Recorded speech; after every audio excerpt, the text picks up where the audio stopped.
നമുക്കിന്ന് ഉരുളക്കിഴങ്ങ് കൊണ്ട് ഒരു ചിപ്സ് തയ്യാറാക്കാം. അതിനു വേണ്ടിയിട്ട് ഞാൻ 2 കിലോ ഉരുളക്കിഴങ്ങാണ് എടുത്തിരിക്കുന്നത്. ഇപ്പോഴ് അത് ഇന്നലെ വൈകിട്ട് തൊലിയെല്ലാം ചെത്തി ഒരു ഗ്രേറ്ററിൽ വെച്ച് ഉരച്ച് ഇതുപോലെ ചീകി വെച്ചിട്ടുണ്ട്. ഇതിപ്പം എല്ലാവരും കാണിക്കുന്നതിന് വേണ്ടിയിട്ടാണ് 4 ഉരുളക്കിഴങ്ങ് ഞാൻ മാറ്റി വെച്ചിരിക്കുന്നത്. ഇത് നമുക്ക് ചീകിയെടുക്കാം.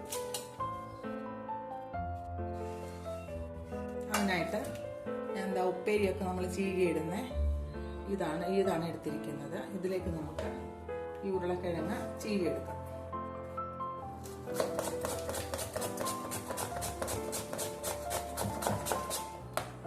ഉരുളക്കിഴങ്ങ് ചിപ്സ് ഉണ്ടാക്കുന്നതിനായിട്ട് തലേ ദിവസം നമ്മൾ ഇതുപോലെ ചീകി തയ്യാറാക്കി വെക്കുകയാണെങ്കിൽ രാവിലെ വെയിൽ വരുന്നതിന് മുന്നിൽ നമുക്ക് എളുപ്പമുണ്ട് ആവിയിൽ വാട്ടി വെയിലത്തോട്ട് വെക്കാനായിട്ട്. ഇല്ലെങ്കിൽ വെയിൽ മൂത്ത് കഴിഞ്ഞാൽ നമ്മൾ അവിടെ ഇരുന്ന് എത്തുമ്പോൾ നമുക്ക് വെയിലടിക്കും. പക്ഷേ ഈ ഉരുളക്കിഴങ്ങ് നമ്മൾ തയ്യാറാക്കി വെക്കുമ്പോൾ വെള്ളം ഒഴിച്ച് വേണം. നികക്കെ വെള്ളം ഒഴിച്ച് വെച്ചില്ലെങ്കിൽ ഈ ഉരുളക്കിഴങ്ങിൻ്റെ കളർ അങ്ങ് മാറി ഒരു തരം കറുത്ത കളർ വരും. അത് ചിപ്സ് ഉണങ്ങി കഴിയുമ്പോഴും കറുത്തിരിക്കും. അതുകൊണ്ട് നികക്കെ വെള്ളം ഒഴിച്ച് വേണം ഇങ്ങനെ തയ്യാറാക്കി വെക്കാനായിട്ട്. ഇതിങ്ങനെ നമ്മൾ തയ്യാറാക്കി വെച്ച് കഴിഞ്ഞ് കഴിഞ്ഞാൽ നമുക്ക് ഇടയ്ക്കിടയ്ക്ക് വറുത്ത് കഴിക്കാൻ പറ്റും. കഴിക്കുന്ന ഉടനെ ഇതിലേക്ക് സ്വല്പം മുളക് പൊടി, പഞ്ചസാര പൊടിച്ചത്, ഉപ്പ് ഇതെല്ലാം കൂടെ നമ്മൾ മിക്സ് ചെയ്ത് അതിൻ്റെ മേളിൽ തൂകിക്കഴിഞ്ഞ് കഴിക്കുകയാണെങ്കിൽ വളരെ ടേസ്റ്റി ആയിരിക്കും. അല്ലാതെ തന്നെ നല്ല ടേസ്റ്റാണ് ഇത് വറുത്ത് കഴിക്കാൻ. കൊച്ചു കുട്ടികൾക്കൊക്കെ ഒരുപാട് ഇഷ്ടമാകും. ഇനി ഇതുപോലൊക്കെ ഈ കണത്തിൽ ഇതുപോലെയാണ് ചീകി എടുത്തിരിക്കുന്നത്. ബാക്കിയുള്ള 2 ഉരുളക്കിഴങ്ങും കൂടെ ഞാൻ ചീകി എടുക്കട്ടെ. അങ്ങനെ ഉരുളക്കിഴങ്ങെല്ലാം നന്നായിട്ട് ചീകിയെടുത്ത് കഴുകി വൃത്തിയാക്കി കൊണ്ടുവന്നിട്ടുണ്ട്. ഇതൊന്ന് വാട്ടിയെടുക്കുന്നതിനായിട്ട് അടുപ്പത്ത് വെച്ച് ഒരു പാത്രം വെച്ച് അതിലേക്ക് വെള്ളം ഒഴിച്ച് തിളയ്ക്കാനായിട്ട് വെച്ചിട്ടുണ്ട്. അത് തിളച്ച് വരുന്നുണ്ട്. നമുക്ക് നോക്കാം. നമ്മൾ തിളയ്ക്കാനായിട്ട് വെച്ച വെള്ളം തിളച്ച് വന്നിട്ടുണ്ട്. അതിലേക്ക് നമുക്ക് ഈ ഉരുളക്കിഴങ്ങ് ഇട്ട് കൊടുക്കാം.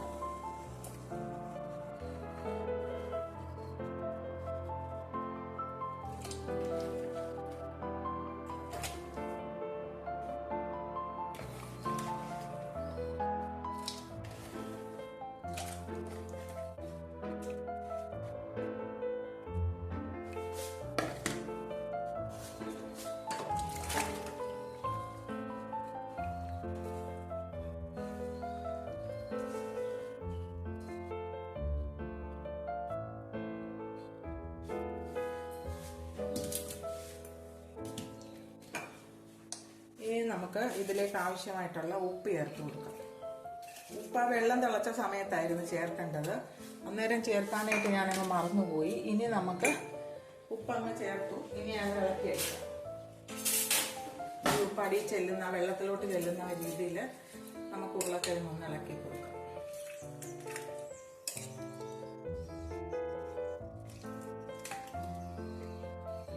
തിളച്ച വെള്ളമാണെങ്കിലും നമ്മൾ ഉരുളക്കിഴങ്ങ് ഇട്ട് കഴിഞ്ഞപ്പോൾ ആ വെള്ളത്തിന്റെ ചൂട് അങ്ങ് ആറിയിട്ടുണ്ട്. ഈ വെള്ളം ഒന്ന് നന്നായിട്ട് തിളച്ച് വരുമ്പോൾ ഈ ഉരുളക്കിഴങ്ങ് നന്നായിട്ട് വാടി കിട്ടും. ആ സമയം നമുക്ക് ഗ്യാസ് അങ്ങ് ഓഫ് ചെയ്യാം. ഇനി ഇതൊന്ന് തിളച്ച് വരുന്നതിനായിട്ട് നമുക്ക് ഉപ്പുണ്ടോന്നൊന്ന് നോക്കട്ടെ. ഉപ്പ് ആവശ്യത്തിനുണ്ട്. കൂടിപ്പോവരുത്, ഒരുപാട് ഉപ്പിടരുത്. കാരണം ഉരുളക്കിഴങ്ങിൽ എളുപ്പമാണ് ഉപ്പ് കയറി പിടിക്കുന്നത്. വെള്ളത്തിന് ഉപ്പ് കുറയുകയും ചെയ്യും, ഉരുളക്കിഴങ്ങിന് ഉപ്പ് കൂടുകയും ചെയ്യും. അതുകൊണ്ട് കുറച്ച് ഉപ്പിട്ടാൽ മതി. ഇനി ഇത് നമുക്കൊന്ന് തിളച്ച് വരുന്നതിനായിട്ട് അടച്ചു വെക്കാം. തിളച്ച് വരുന്നത് വരെ നമുക്ക് വെയിറ്റ് ചെയ്യാം. ഇപ്പോൾ ഏകദേശം ഒരു 5 മിനിറ്റോളം കഴിഞ്ഞിട്ടുണ്ട്. നമുക്കൊന്ന് തുറന്ന് നോക്കാം. ഉരുളക്കിഴങ്ങ് തിളച്ച് വന്നിട്ടുണ്ട്.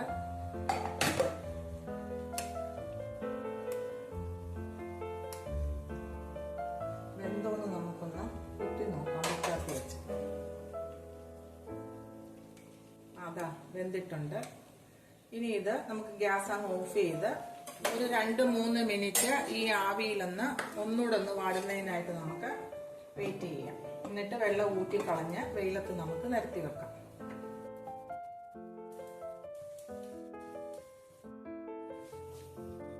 ഇപ്പോഴൊരു 3-4 മിനിറ്റ് കഴിഞ്ഞു. നമുക്കിനി ഉരുളക്കിഴങ്ങിന്റെ വെള്ളം ഊറ്റിയെടുക്കാം.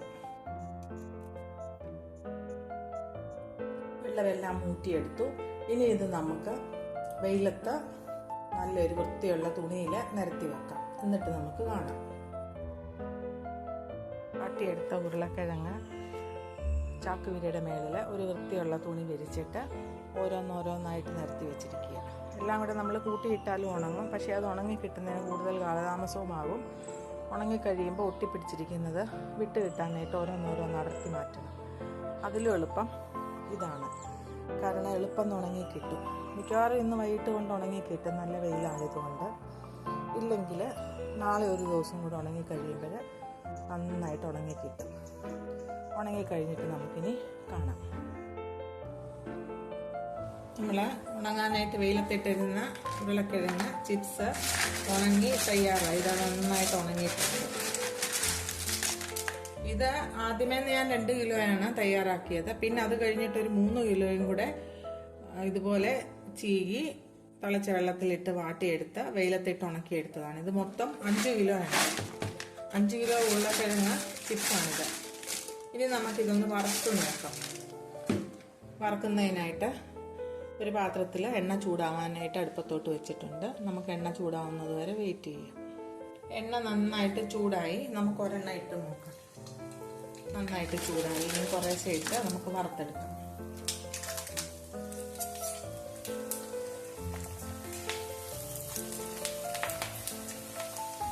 തീ വളരെ ലോ ഫ്ലെയിമിലിട്ട് വേണം വറുത്തെടുക്കാൻ. അപ്പം നന്നായിട്ട് മൂത്ത് കിട്ടും.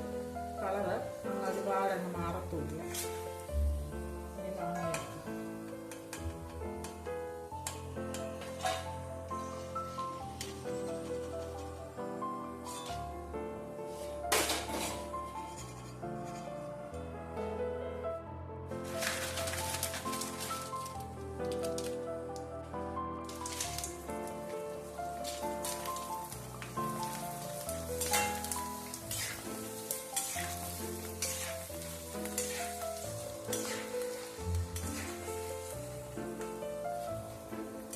ഇതിപ്പം കൊച്ചു കുട്ടികൾക്കൊക്കെ ഇങ്ങനെ തന്നെ കൊടുക്കാൻ പറ്റും. കാരണം നമ്മൾ കുറച്ച് ഉപ്പിട്ടിട്ടുണ്ടായിരുന്നല്ലോ തിളച്ച വെള്ളത്തിൽ വേവിച്ചെടുത്തപ്പോൾ കുറച്ച് ഉപ്പിട്ടത് കൊണ്ട്. ഉപ്പ് ചേർത്തില്ലെങ്കിലും കുഴപ്പമില്ല. ഇനി വലിയവർക്ക് ഇച്ചിരി സ്പൈസി ആയിട്ട് കഴിക്കണമെന്നുണ്ടെങ്കിൽ മുളക് പൊടി, സ്വല്പം പഞ്ചസാര, സ്വല്പം ഉപ്പ്. ആ പഞ്ചസാരയ്ക്കും മുളക് പൊടിക്കും ആവശ്യമായിട്ടുള്ള ഉപ്പ് ചേർത്ത് നമുക്ക് കഴിക്കാൻ പറ്റും. ഇത് ഗ്യാസ് അങ്ങ് ഓഫ് ചെയ്തു.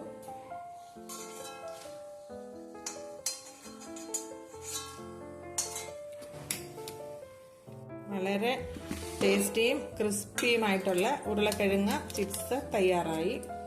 ഇത് നമ്മൾ തയ്യാറാക്കി വെക്കുകയാണെങ്കിൽ കൊച്ചു കുട്ടികൾക്കൊക്കെ വറുത്ത് കൊടുക്കാൻ എളുപ്പമാണ്. ഇതാ പൊടിയെന്ന് വെച്ച കേട്ടോ. വെളിയിൽ നിന്ന് വാങ്ങിച്ച് കുട്ടികളുടെ ആരോഗ്യം നമ്മൾ കളയേണ്ട ആവശ്യം വരത്തില്ല. ഇങ്ങനെ നമ്മൾ തയ്യാറാക്കി വെച്ച് കഴിഞ്ഞാൽ അവർ ആവശ്യപ്പെടുമ്പോൾ നമുക്ക് വറുത്ത് കൊടുക്കാൻ പറ്റും. നമുക്കാണെങ്കിലും കഴിക്കാൻ പറ്റും. നമുക്കിനി ഇച്ചിരി സ്പൈസി ആയിട്ട് കഴിക്കണമെങ്കിൽ അതെങ്ങനെയാണെന്ന് നമുക്കൊന്ന് നോക്കാം. നമുക്ക് മിക്സിയുടെ ജാറിലോട്ട് സ്വല്പം പഞ്ചസാര ഇട്ട് കൊടുക്കാം. ഞാനിപ്പം ഒരു 2 സ്പൂണോളം പഞ്ചസാര ഇട്ട് കൊടുക്കുന്നുണ്ട്. ഈ പൊടിച്ചു വെച്ചിരിക്കുന്നത് ഒരു കുപ്പിയിൽ നമ്മൾ അടച്ചു വെച്ച് കഴിഞ്ഞ് കഴിഞ്ഞാൽ നമ്മളിത് വറക്കുമ്പോൾ ആവശ്യമുള്ളപ്പോഴത്തേക്ക് നമുക്ക് കുറേശ്ശെയായിട്ട് ഈ പൊടി ചേർത്ത് കൊടുക്കാൻ പറ്റും. ഇനി ഇതിലേക്ക് വേണ്ടത് മുളക് പൊടി. 2 സ്പൂൺ പഞ്ചസാരയ്ക്ക് ഒരു 1/2 സ്പൂണോളം മുളക് പൊടി ഇട്ട് കൊടുത്തു. മുളക് അധികം ആവരുത്. ഒരുപാടായി കഴിഞ്ഞ് കഴിഞ്ഞാൽ നമുക്കൊരു ടേസ്റ്റ് കാണത്തില്ല. നമ്മൾ ഉപ്പ് ഓൾറെഡി പൊട്ടറ്റോയ്ക്ക് ചേർത്തിട്ടുണ്ട്. ഇനി ഈ പഞ്ചസാരയ്ക്കും മുളക് പൊടിക്കും ആവശ്യമുള്ള ഉപ്പ് ചേർത്ത് ഇത് നമുക്കൊന്ന് പൊടിച്ചെടുക്കാം. നമ്മുടെ പഞ്ചസാരയും ഉപ്പും മുളക് പൊടിയും കൂടെ ചേർന്നത് നന്നായിട്ട് പൊടിച്ചെടുത്തു. ഇനി ഇതിലെ പൊടിയെ സ്വല്പം എടുത്ത് ഇതിന്റെ മണ്ടയ്ക്ക് ഇങ്ങനെ സ്പ്രിങ്കിൾ ചെയ്ത് കൊടുക്കാം.